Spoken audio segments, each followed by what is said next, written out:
formada por Arthur, Fernanda, João Batista, Matheus e eu, Thomas. Nosso projeto se chama Taskful Pro e o objetivo do sistema é permitir que o usuário organize suas tarefas, definindo categorias, prioridades, concluindo atividades e pesquisando tarefas já cadastradas. A estrutura do projeto é composta por 3 arquivos principais: o index.html, responsável pela estrutura da página, style.css, responsável pela aparência visual, script.js, responsável por toda a lógica e interatividade do sistema. Logo no início do código, utilizamos a palavra-chave const, que serve para criar constantes em JavaScript. Nesse caso, estamos armazenando referências para elementos da página que serão utilizados várias vezes ao longo do sistema. Utilizamos também o método querySelector, que permite localizar elementos do HTML através de seus identificadores. Por exemplo, a constante taskInput guarda uma referência ao campo onde o usuário digita uma nova tarefa. Para fazer essa seleção logo no início do código, facilita a organização e evita repetir a busca pelos mesmos elementos várias vezes. Depois que os elementos são selecionados e armazenados nessas constantes, as demais funções dos sistemas podem manipular esses componentes, respondendo aos eventos do usuário e atualizando a interface dinamicamente. E agora Arthur vai apresentar a próxima parte. Batista, no caso. Vai, João, é tu. Olá pessoal, agora minha parte, fiquei com essa parte do trecho desse código, onde a gente começa com um array list, utilizando essa let task e transformando para JSON. E aí nessa parte de salve task aqui, essa função esse código desse trecho aqui, ele garante que as tarefas persistam mesmo após fechar e atualizar a página. E nessa função salve task, ele salva um valor no navegador. Essa função ela ainda salva o estado atual das tarefas sempre que houver uma alteração. E a função update dashboard, essa função ela atualiza os números mostrados na tela, onde a gente tem o query selector, ele seleciona o elemento HTML, o text content, que altera o texto exibido, e o task length, que retorna a quantidade de tarefas. Um exemplo que a gente pode ter aqui, ele existe 5 tarefas e o número exibido será 5. Apenas um exemplo simples. E nas tarefas concluídas, o filter percorre um array e mantém apenas as tarefas, e o task complemente, ele fica true, no caso. Agora, para dar seguimento aqui, eu vou chamar a Fernanda. Beleza. Eu fiquei com a função responsável por construir toda a lista de tarefas na tela e atualizar as informações do sistema e garantir que os dados sejam armazenados corretamente. Então, foi essa função ali, renderTask. Que essa função inicia responsável por exibir as tarefas na tela. Ela recebe uma lista de tarefas.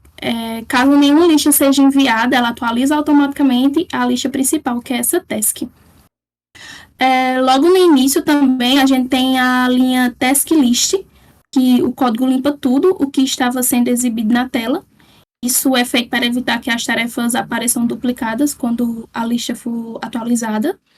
Depois a gente tem o list for each, que o código permite todas as tarefas da lista, uma por uma, ela percorre, no caso, para que cada tarefa encontrada seja visualizada na tela e criada também, se for o caso. Na linha ali constdiv, a gente cria uma div, que será a caixa que armazena as informações de cada tarefa. Depois a gente tem a div class name, que o código adiciona classes CSS à tarefa, que isso permite que tarefas com prioridade diferente tenham aparência diferente também. Temos também a div inner HTML, que o conteúdo da tarefa é montada dentro desses task name e exibir o nome da tarefa com o task categoria. Temos outras funcionalidades aí também dentro, fazendo toda a lógica, e depois é criada os botões com onClick, que criada a ação de marcar ou desmarcar a tarefa de concluída. E já um click delete é criada a ação de excluir a tarefa. E após isso, é criada toda a estrutura da tarefa com uma task list append, que adiciona essa tarefa à página para que ela fique visível para o usuário. E, por fim, o update dashboard, que atualiza os indicadores do sistema, como quantidade de tarefas concluídas e pendentes. E a save task salva as informações para que elas não sejam perdidas quando a página for fechada. Em resumo, essa função é responsável por essa parte do sistema. Agora eu vou passar a palavra para Arthur. Pessoal, boa noite. Eu fiquei nas funcionalidades principais de interação do usuário. Primeiro temos essa função aqui, add task, que ela vai verificar se o campo não está vazio e adicionar uma nova tarefa ao array. Cada tarefa possui um ID único, né, como vocês podem ver aqui. Um identificador único, nome, categoria, prioridade e status, né, completo daqui.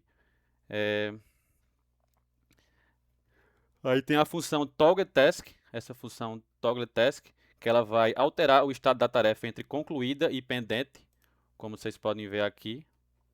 Tem a tarefa concluída e a tarefa pendente. Aí tem a função delete task, que ela vai, como o nome já próprio diz, ela vai remover uma tarefa utilizando esse método filter aqui. Como vocês podem ver aqui, eu estou só removendo a tarefa. E agora o Matheus vai finalizar. Pronto, aí dando continuidade aí para finalizar o projeto da gente, eu fiquei responsável pelas partes das entradas, né? As entradas que o usuário pode fazer, tanto na interface, quanto também como uma entrada no console, né? Console, eu digo assim, no teclado, digitando. Aí tem um evento que é chamado de click. Ele tá um pouquinho para cima, Arthur, só um pouquinho. Clique. Não, para baixo. Aí na linha 115, clique.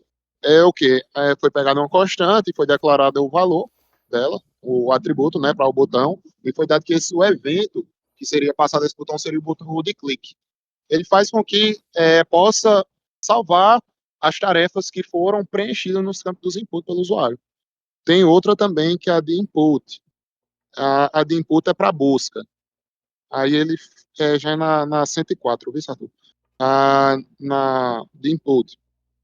Faz com que busque coisas que estão guardadas lá no banco de dados desse site. Não importa se seja em banco de dados, em JSON, o que faz é que ele busque. E uma coisa que foi interessante que nós fez aí, não é que ele apenas busca, ele filtra. Ele não vai buscar pelo nome, pelo ID, ele vai filtrar. A cada caractere que o usuário for digitando, ele vai apenas filtrando caractere por caractere até chegar assim nas proximidades. E também tem outro evento, eu não estou conseguindo encontrar, mas dá um Ctrl Shift F aí, Arthur. Aí bota keypress. Ctrl Shift F. Não estou achando, não. Acho que vai estar em outro lugar. Ah, sim, achou. Esse aí é o quê? É a entrada no console, né? Tem a ver com o console, o teclado. Toda vez quando que o usuário digitar lá todas as informações, preencher todos os campos dos input, assim que ele apertar o botão de Enter, ele vai automaticamente salvar a atividade, como se fosse o clique, só que é uma forma de atalho. E o projeto da gente, resumindo, foi isso aí. Valeu.